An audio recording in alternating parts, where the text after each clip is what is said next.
Alhamdulillah, والشكر له على توفيقه وامتنانه واشهد أن لا إله إلا الله وحده ولا شريك له تعظيما لشأنه واشهد أن محمدا عبده ورسوله الداعي إلى رضوانه وعلى آله وأصحابه وإخوانه. Ikhwani wa akhwati fillah yang dimuliakan oleh Allah Subhanahu wa taala, kembali lagi kita memuji Allah Subhanahu wa taala yang pada sore hari ini Allah Subhanahu wa taala masih melimpahkan begitu banyak karunia-Nya kepada kita semua. Dan karunia yang paling besar yang Allah Subhanahu wa taala berikan kepada kita adalah keimanan dan Islam. Juga karunia berupa waktu, kesempatan, kesehatan, sehingga pada sore yang berbahagia ini kita masih diberikan fursah, kesempatan ada Allah Subhanahu wa taala untuk mendatangi masjidnya, mempelajari agama Allah Subhanahu wa taala. Semoga apa yang kita kerjakan pada sore hari ini menjadi wasilah penyebab dimudahkannya kita mendapatkan jalan menuju surga Allah Subhanahu wa taala. Sebagaimana salah satu hadis Rasulullah sallallahu alaihi wasallam bersabda, "Man salaka tariqan," siapa yang bisa sambung? "Man salaka tariqan yaltamisu fihi 'ilman, sahhalallahu lahu bihi tariqan ilal jannah." Man salaka tariqan, siapa yang menempuh suatu jalan, yaltamisu fihi 'ilman, di mana di jalan itu ia niatkan untuk mencari ilmu, untuk menuntut ilmu, sahhalallahu lahu bihi tariqan ilal jannah, maka Allah Subhanahu wa taala akan memudahkan baginya jalan menuju surga. Insyaallah apa yang kita kerjakan sore hari ini merupakan wasilah untuk mendapatkan kemudahan dari Allah Subhanahu wa taala untuk mendapatkan surganya. Salam serta salawat semoga senantiasa tercurah limpahkan kepada Nabi tercinta kita, Nabiullah Muhammad sallallahu alaihi wasallam.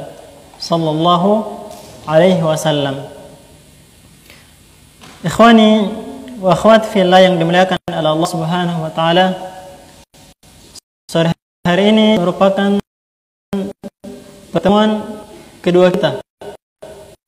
Masya Allah ya, tidak terasa ternyata sudah 1 bulan berlalu.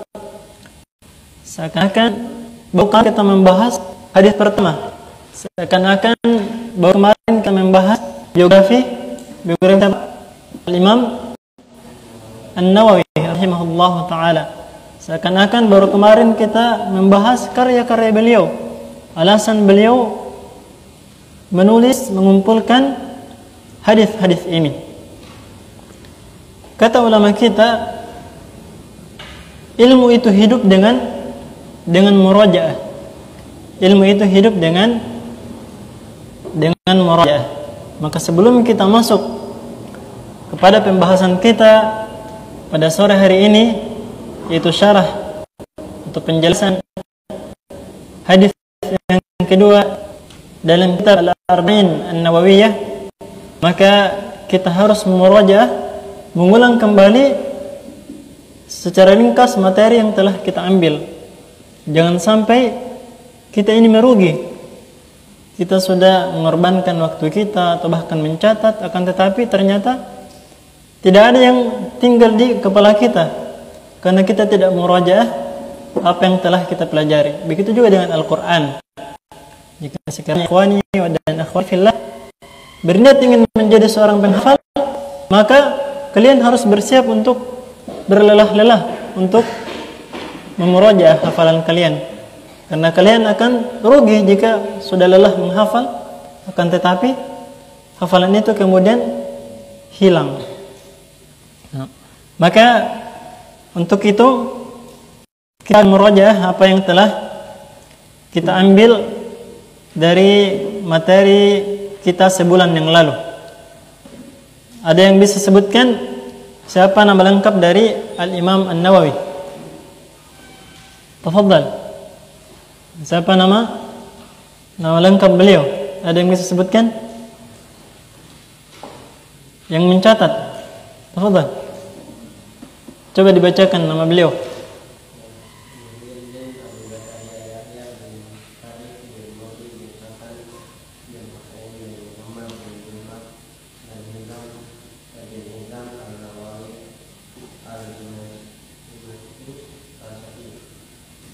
Ada yang lain? Yang sebelah sini, sebelah kanan. Ada yang catat? Ada yang catat? Yang lain yang di depan, ada yang catat? Nah, kita ulang ya. Diingat baik-baik. Nama beliau adalah Yahya. Jadi Al-Imam An-Nawawi, nama beliau adalah Yahya. Yahya Ibnu Syaraf, Ibnu Murri, Ibnu Hasan, Ibnu Husain, Ibnu Muhammad, Jum'ah Ibn Hizam An-Nawawi Al-Hurani Ad-Dimashqi. Kemudian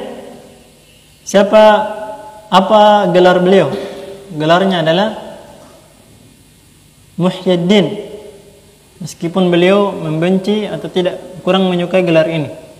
Muhyiddin yang artinya orang yang menghidupkan agama. Beliau lahir pada tahun 600 berapa? 31. Kemudian wafat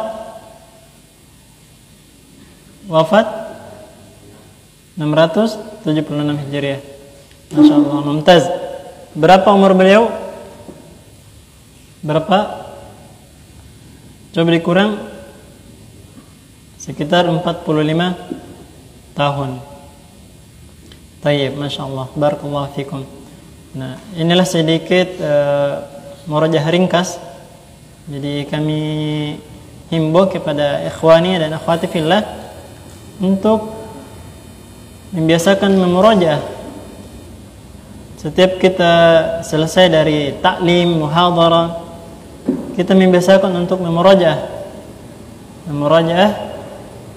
apa-apa yang telah kita pelajari. Kalau sebuah hafalan, maka kita harus memurajaah hafalan kita. Hadis pun harus dimurajaah. Karena beda antara orang yang memurajaah dengan orang yang tidak memurajaah.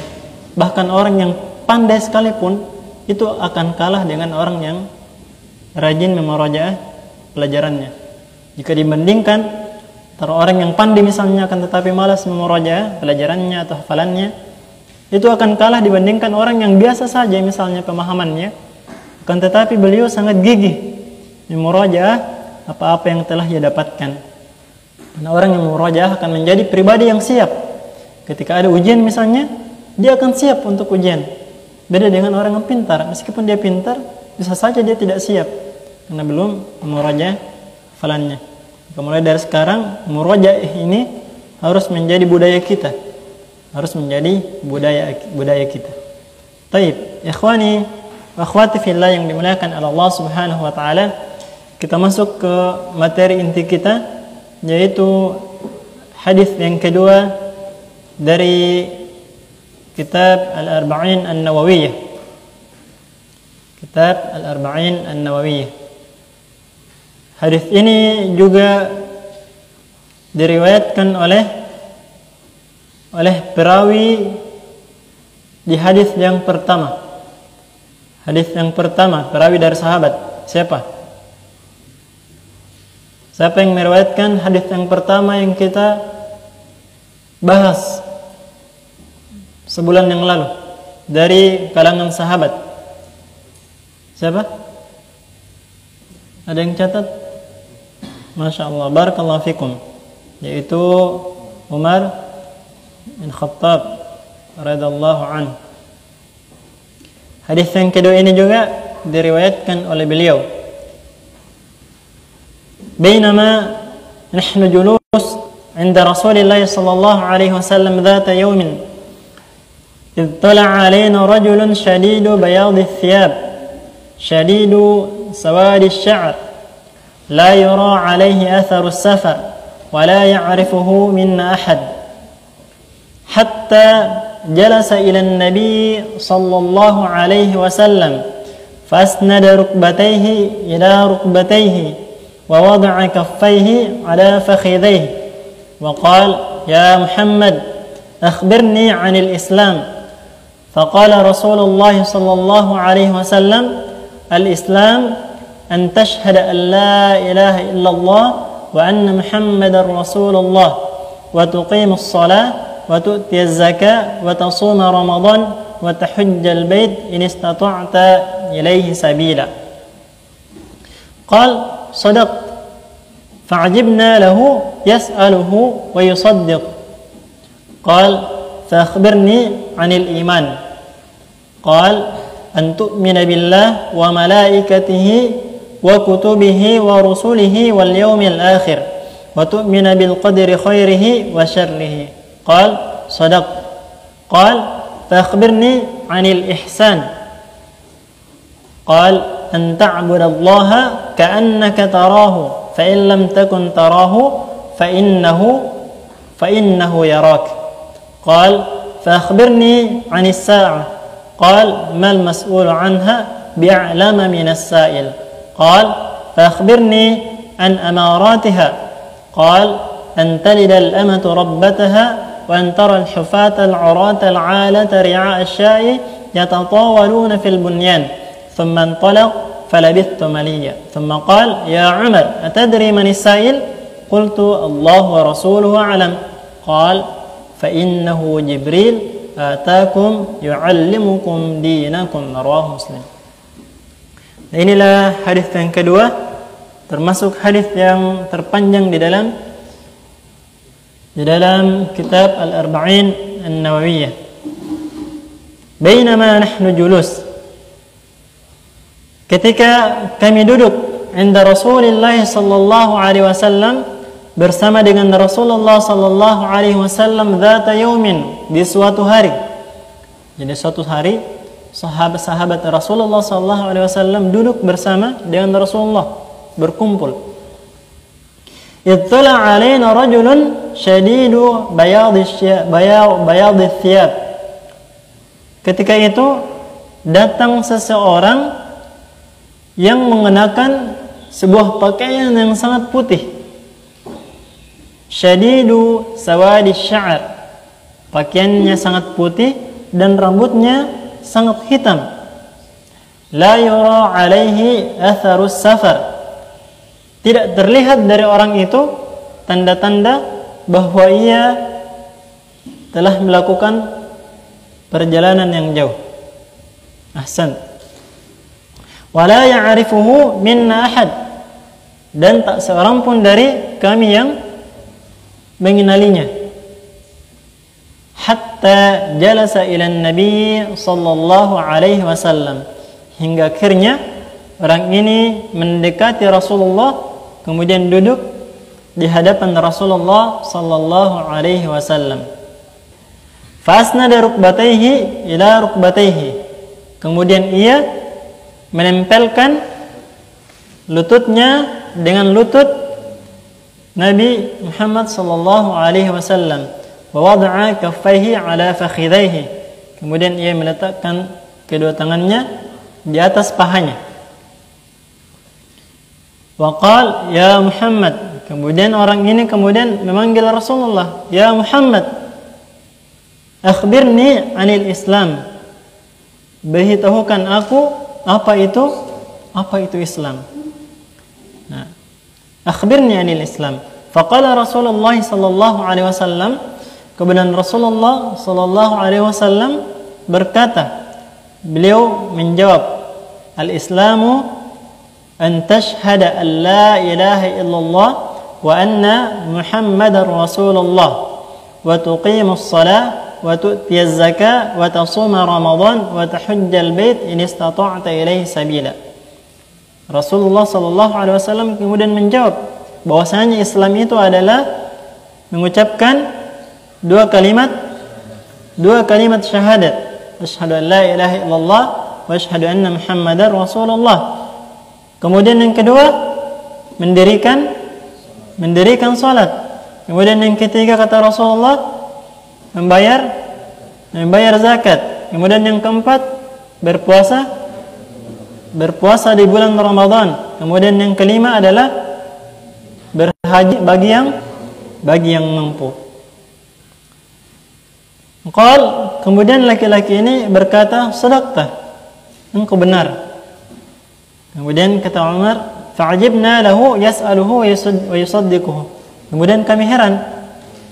Laki-laki ini yang bertanya, kemudian dijawab oleh Rasulullah, kemudian dia sendiri yang mengatakan atau membenarkan jawaban Rasulullah SAW. Makanya sahabat waktu itu heran dengan perilaku orang ini. Kemudian laki-laki ini kemudian kembali bertanya, "Fakhbirni 'anil iman."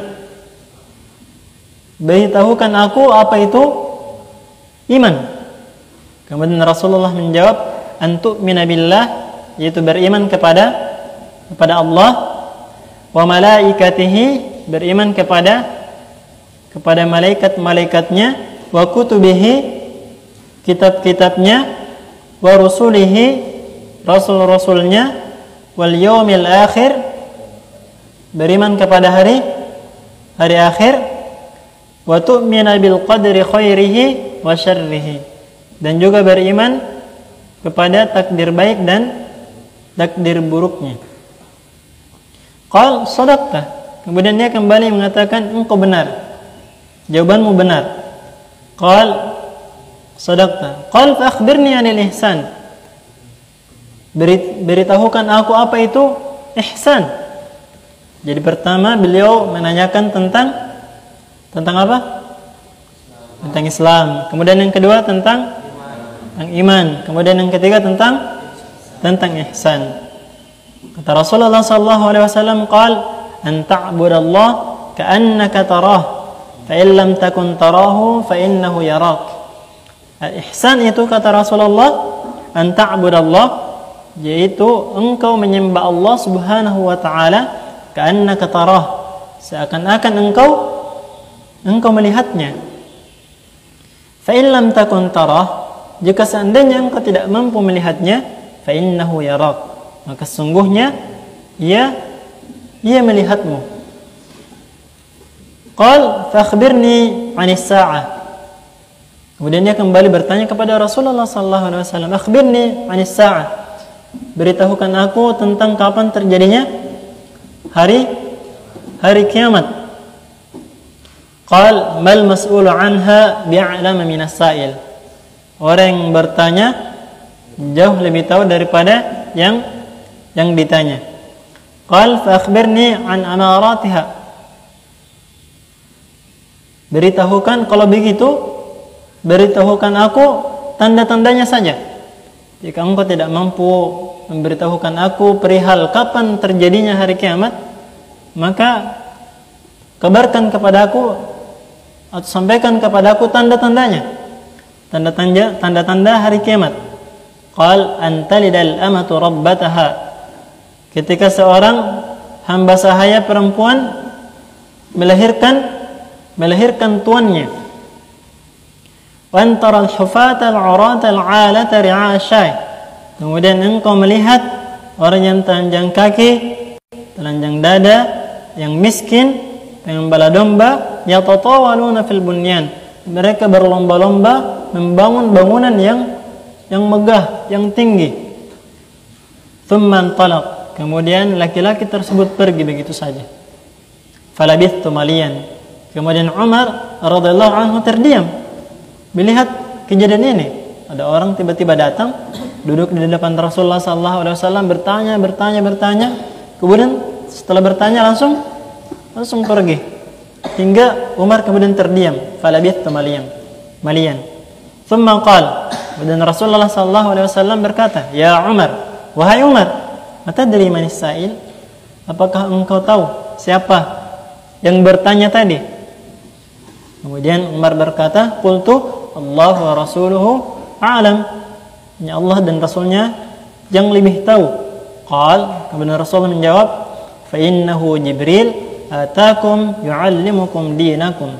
Dia adalah Jibril yang datang mendatangi kalian untuk mengajarkan agama kalian. Rawahu Muslim. Hadis ini diriwayatkan oleh Al-Imam Muslim. Yang pertama, takhrij al-hadis, yaitu periwayat hadis ini. Kita sudah sebutkan tadi bahwa yang meriwayatkan hadis ini adalah Umar bin Khattab. Umar bin Khattab, seperti hadis yang pertama. Seperti hadis yang pertama. Kemudian yang meriwayatkan perawi yang lain yang membukukannya, yang menuliskannya ke dalam kitabnya adalah Al-Imam Muslim. Al-Imam Muslim. Diriwayatkan oleh Imam Muslim, rawahu Muslim. Kalau sebelumnya hadis yang pertama diriwayatkan oleh Al-Imam Bukhari Muslim. Jadi hadis yang pertama itu diriwayatkan oleh Al-Imam Bukhari dan Muslim. Kalau hadis ini diriwayatkan oleh Al-Imam Muslim. Ini yang pertama, takhrij al-hadis, yaitu kita membahas tentang yang meriwayatkan hadisnya. Kemudian yang selanjutnya yaitu penjelasan tentang hadis kedua ini. Nah, dalam hadis ini, ikhwani wa akhwati fillah, merupakan hadis yang mujmal, adalah hadis yang paling kompleks. Hadis ini mencakup agama Islam. Jika ada yang bertanya, apa itu agama Islam? Maka kita bisa menjawab dengan hadis ini, yaitu menjawabnya dengan rukun Islam, dengan rukun iman, kemudian menjawabnya dengan apa yang dimaksud dengan ihsan. Jadi hadis ini adalah hadis yang sangat kompleks, yang sudah mencakup hal-hal pokok dalam agama kita, yaitu rukun iman, rukun Islam dan ihsan.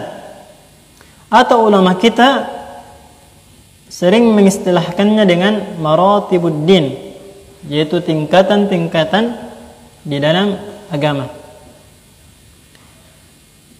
Yang pertama dalam hadis ini yang dibahas dalam hadis ini adalah Islam, yaitu rukun Islam. Rukun Islam yang disebutkan oleh Rasulullah sallallahu alaihi wasallam, yang pertama adalah syahadatain, mengucapkan dua kalimat syahadat, kemudian yang kedua salat, kemudian membayar zakat, kemudian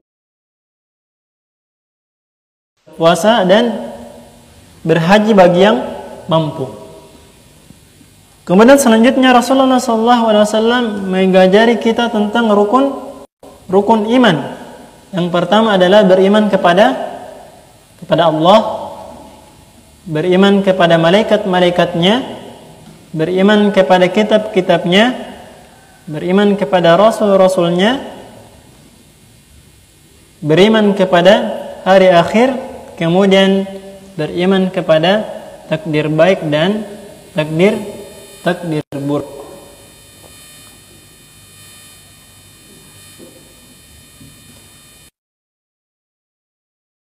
Kemudian yang selanjutnya Rasulullah menjelaskan kepada kita tentang definisi atau arti dari ihsan.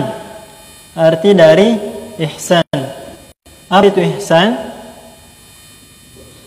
Yaitu engkau menyembah Allah Subhanahu wa taala seakan-akan engkau melihat Allah.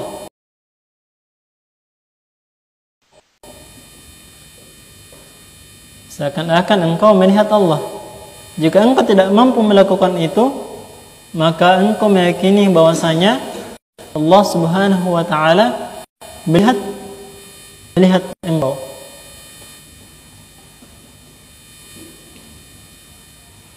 Kemudian di hadis ini Rasulullah SAW juga mengabarkan kepada kita bahwasanya Rasulullah yang merupakan penerima wahyu dari Allah Subhanahu wa taala tidak mengetahui kapan hari kiamat itu terjadi dengan pastinya. Meskipun dalam sebuah hadis disebutkan bahwasanya hari kiamat akan terjadi pada hari Jumat, akan tetapi Rasulullah tidak mengetahui dengan pasti kapan terjadinya, pada Jumat kapan. Bahkan Jibril alaihissalam yang merupakan malaikat penerima wahyu tidak mengetahuinya. Nah, sehingga jika seandainya zaman ini ada yang menganggap bahwasanya dia mengetahui dan pas kapan terjadinya hari kiamat, maka dia adalah seorang pendusta. Bahkan jika dia mengaku dia adalah seorang ulama misalnya, seorang kiai misalnya, ketahuilah bahwasanya orang ini adalah seorang pendusta. Karena orang yang paling mulia saja, Rasulullah SAW, tidak mengetahui dengan pasti kapan hari kiamat ini terjadi. Hadis yang panjang ini dikenal dengan hadis Jibril. Jadi kalau misalnya ada yang menanya, coba sebutkan hadis Jibril, maka hadis Jibril itu adalah hadis yang panjang ini, hadis Jibril. Jika di dalam ulumul Quran, pelajaran tentang Al-Quran, kita mengenal yang namanya Ummul Quran. Ummul Quran itu apa? Al-Fatihah, Santum. Nah, di dalam hadis kita juga mengenal yang namanya Ummul Hadis, atau pokok dari hadis. Nah, inilah yang merupakan pokok dari hadis-hadis Rasulullah sallallahu alaihi wasallam. Jadi hadis ini dinamakan dengan hadis Jibril, yang juga merupakan ummul hadis atau induk dari hadis-hadis. Ikhwani wa akhwati fillah yang dimuliakan oleh Allah Subhanahu wa taala, hubungan antara iman dengan Islam. Di dalam hadis yang panjang ini disebutkan perkara iman dan Islam. Apakah hubungan antara iman dan Islam?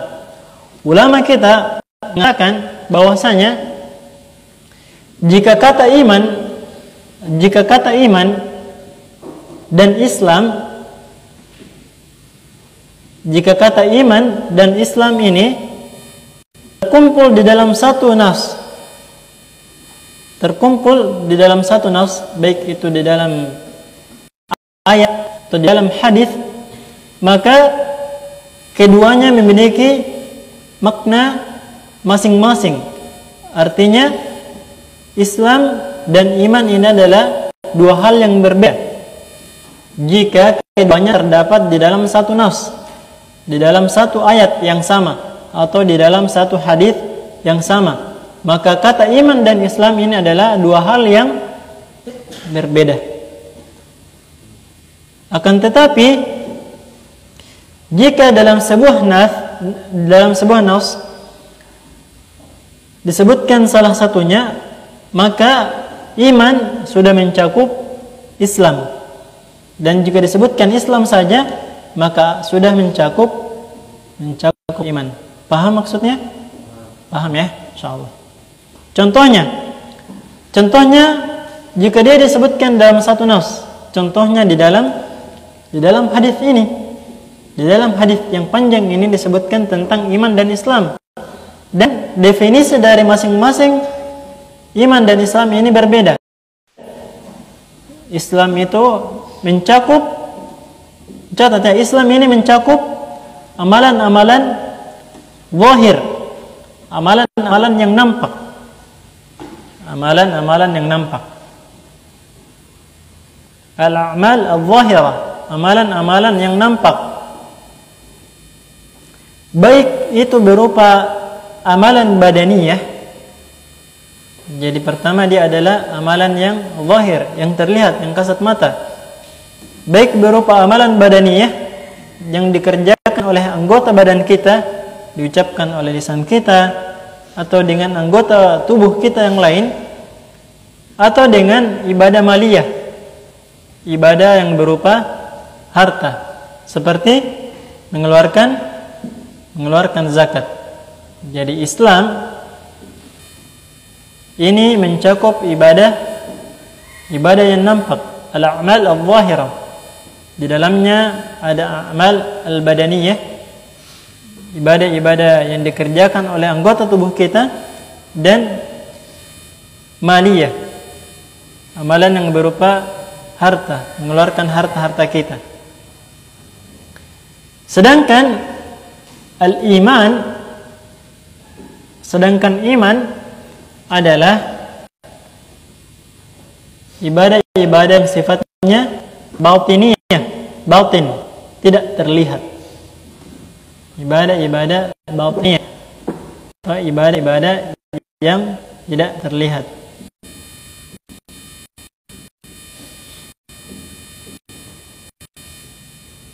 Contohnya,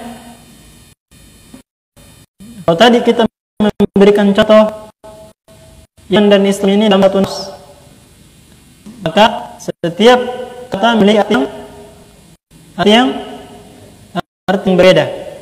Akan tetapi jika dia disebutkan satu saja, artinya mereka berdua ini tidak bersatu dalam satu nas, maka Islam sudah mencakup iman, dan iman sudah mencakup Islam.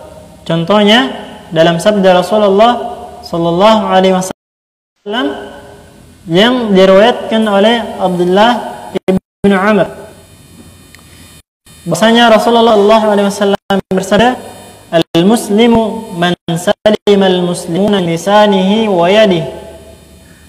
Seorang muslim adalah seorang yang dimana saudaranya itu selamat dari keburukan lisan dan tangannya.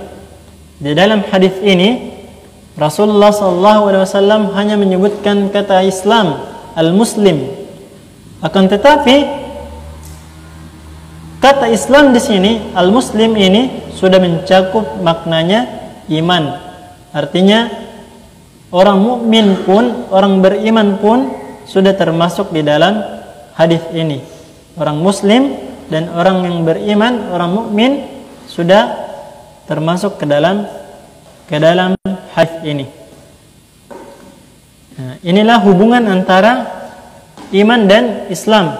Jika dia terdapat atau terkumpul di dalam sebuah nas yang sama, baik itu di dalam ayat maupun sebuah hadis, dan hubungannya jika hanya disebutkan satu saja. Jazakallahu khairan. Jika disebutkan satu saja, artinya tidak disebutkan secara bersamaan dalam satu nas.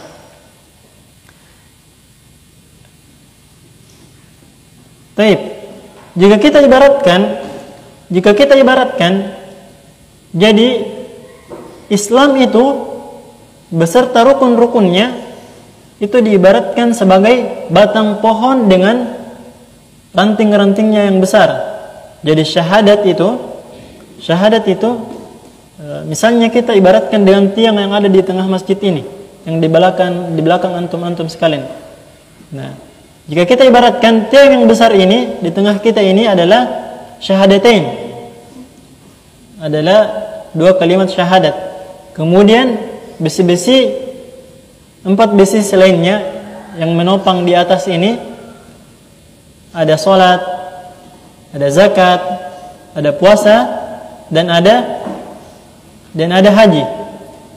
Sedangkan pondasi yang di bawah tiang ini merupakan rukun iman. Jadi satu tiang yang besar ini diibaratkan memiliki 6 pondasi yang kuat. Inilah rukun iman. Nah, jika tiang ini tidak ada, maka bagian yang atas akan roboh. Artinya dua syahadat ini harus ada. Karena jika dia tidak ada, maka bangunan-bangunan yang lain yang ada di atasnya akan roboh. Seperti salat, zakat, puasa, haji, maka itu akan roboh, akan sia-sia, tidak ada maknanya. Akan tetapi jika salah satu dari keempat yang lain, puasa, salat, puasa, salat, zakat, haji, jika salah satu di antara keempat ini ada yang tidak terpenuhi, maka tiangnya masih berdiri meskipun tidak sempurna. Dia tetap berdiri.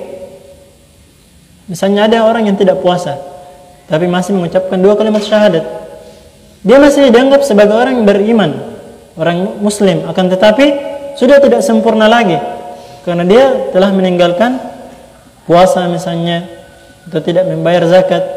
Inilah pentingnya tiang yang pertama ini, yaitu syahadatain. Karena jika syahadat ini tidak ada, maka yang ada di atasnya ini akan roboh. Dan yang lebih penting lagi adalah pondasi di bawah ini, yaitu rukun iman. Rukun iman. Jika satu saja tidak ada, maka semuanya akan roboh. Jika satu saja rukun iman ini tidak terpenuhi, maka bangunan atau tiang yang tinggi ini dengan bangunan yang ada di atasnya akan hancur, akan roboh. Inilah sedikit permisalan dari apa yang kita bahas hari ini, yaitu Islam, iman dan ihsan. Nah, di dalam tiang ini misalnya di atasnya banyak sekali besi-besi yang lain. Besi-besi yang lain ini yang merupakan bangunan-bangunan yang lain, merupakan ibadah-ibadah yang lain. Artinya semakin banyak ibadah yang kita kerjakan, baik itu wajib maupun sunnah, akan semakin mempermegah bangunan yang kita bangun. Jadi semakin banyak ibadah kita selain rukun Islam yang tadi ini, maka akan semakin mempercantik bangunan yang kita bangun. Dan semakin kuat rukun iman kita, pondasi kita di bawah, maka akan semakin kokoh bangunan kita. Nah, inilah permisalan dari rukun iman dan Islam yang kita bahas. Kemudian yaitu ihsan ikhwani wa akhwati fillah yang dimuliakan oleh Allah Subhanahu wa taala, di mana Rasulullah sallallahu alaihi wasallam bersabda, "An ta'budallah ka'annaka tarahu." Yaitu engkau beribadah kepada Allah Subhanahu wa taala seakan-akan engkau melihatnya. Kata ulama kita, melihat Allah Subhanahu wa taala dalam hadis ini bukan dalam makna zahir atau hakiki. Kita seperti membayangkan kita sholat misalnya, kemudian kita membayangkan bagaimana ya mukanya Allah misalnya, apa Allah punya kaki dan sebagainya. Dan seperti ini.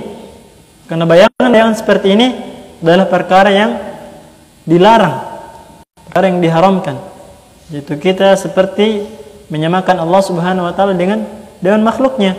Nah, makanya kata ulama kita, maksudnya seperti melihat Allah adalah yaitu kita menghadirkan keagungan Allah Subhanahu wa taala di dalam hati kita ketika kita beribadah kepada Allah Subhanahu wa taala.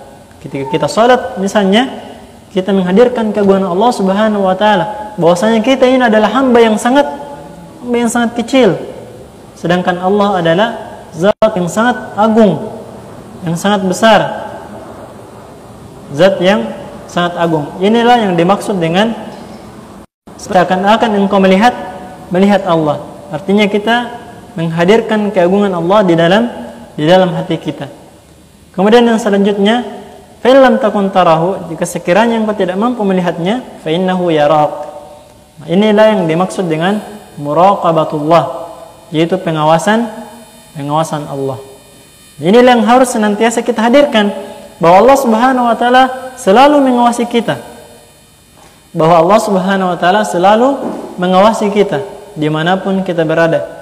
Nah, jangan sampai kita menjadi hamba-hamba yang soleh ketika kita bersama dengan teman-teman kita, ustaz-ustaz kita, tapi ketika kita sendirian, kita melanggar batasan-batasan Allah Subhanahu wa taala. Artinya muraqabatullah kita ini sangatlah kurang Maka ini harus kita kuatkan, yaitu merasa diawasi oleh Allah Subhanahu wa taala. Kemudian yang terakhir adalah tanda-tanda hari kiamat. Antalidal amatu rabbataha, yaitu ketika seorang hamba sahaya telah melahirkan tuannya. Ulama kita memberikan beberapa tafsiran yang dimaksud dengan melahirkan tuannya. Di antara ulama yang menafsirkan bahwasanya hal ini terjadi karena ketika hari kiamat itu sudah dekat, maka akan terjadi banyak sekali peperangan. Akan terjadi banyak peperangan sehingga banyak orang yang akan ditawan.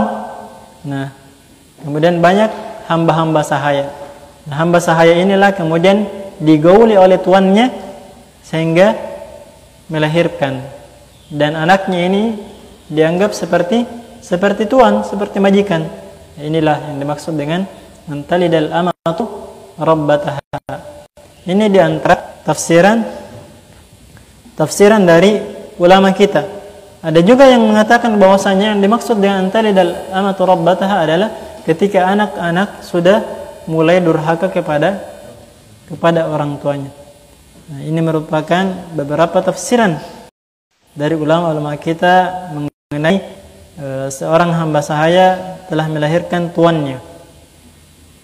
Wa antal hufata al-urata al-alata ri'asha, dan ketika kalian menyaksikan orang-orang yang telanjang kaki, yang telanjang dada, yang miskin, kemudian berlomba-lomba membangun bangunan yang megah.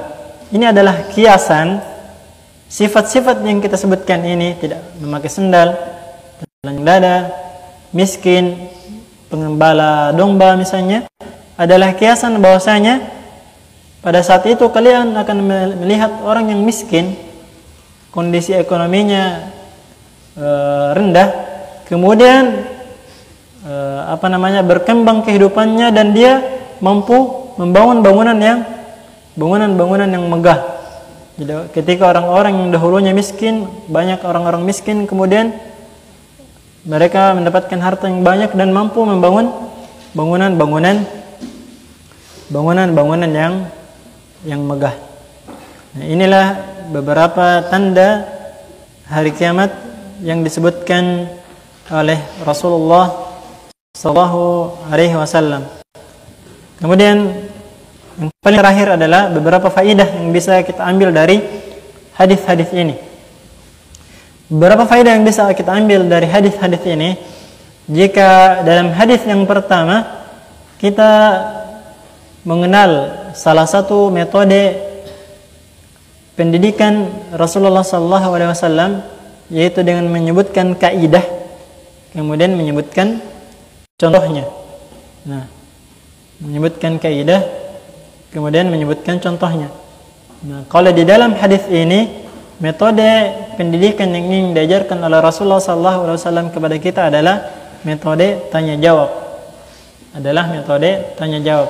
Itu ketika Jibril alaihissalam bertanya kepada Rasulullah SAW. Kemudian metode yang kedua adalah metode talaqi. Tahu talaqi? Ada yang tahu talaqi? Yaitu belajar langsung dari seorang guru. Nah, ini merupakan metode yang paling baik untuk menuntut ilmu, yaitu belajar langsung kepada seorang guru yang ahli di bidangnya. Metode talaqi. Kemudian yang selanjutnya, faedah yang bisa kita ambil dalam hadis ini adalah pentingnya kita mempelajari adab sebelum ilmu. Makanya salah seorang salaf pernah mengatakan, dahulu kami itu belajar adab selama 20 tahun sebelum belajar ilmu. Bayangkan 20 tahun mereka mempelajari adab. Karena begitu pentingnya adab seseorang sebelum ia mempelajari suatu ilmu. Karena orang yang tidak beradab, ketika dia mempelajari ilmu kemudian diberikan pemahaman, maka dia akan menjadi seorang yang sombong. Orang yang sombong. Dan orang yang sombong tidak akan mendapatkan apa-apa kecuali murka Allah Subhanahu wa taala. Dari mana kita mampu mendapatkan faidah ini?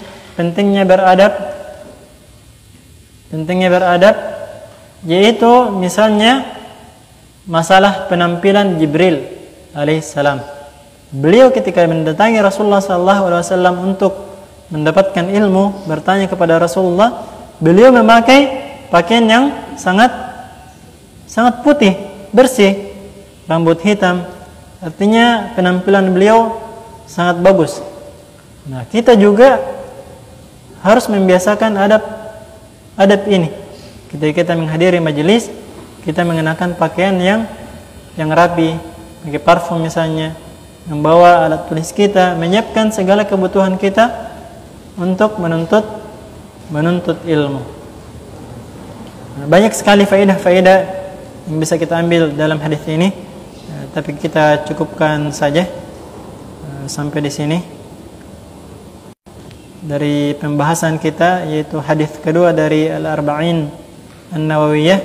Kembali kami himbau kepada al-ikhwah sekalian dan juga akhwat sekalian untuk tidak henti-henti memurajaah pelajarannya, memurajaah hafalannya, memurajaah pelajarannya, hafalannya, dan apa-apa yang telah ia dapatkan.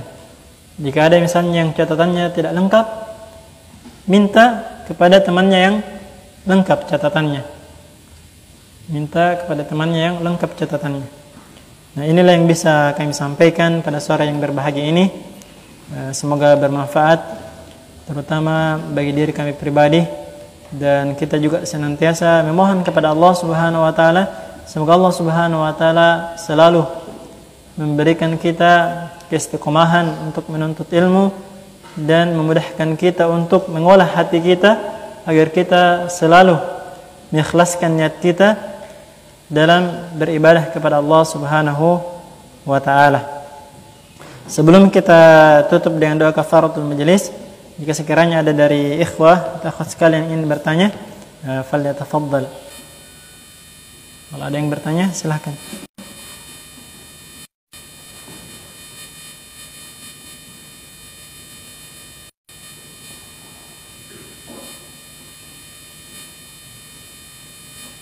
Ada yang mau ditanyakan, ikhwan? Atau masalah materi sebelumnya juga, bulan yang lalu, masalah nama lengkap Al-Imam An-Nawawi misalnya, atau hal lain bisa ditanyakan. Misalnya ada yang mau mencatat nama lengkap beliau, bisa kami ulang.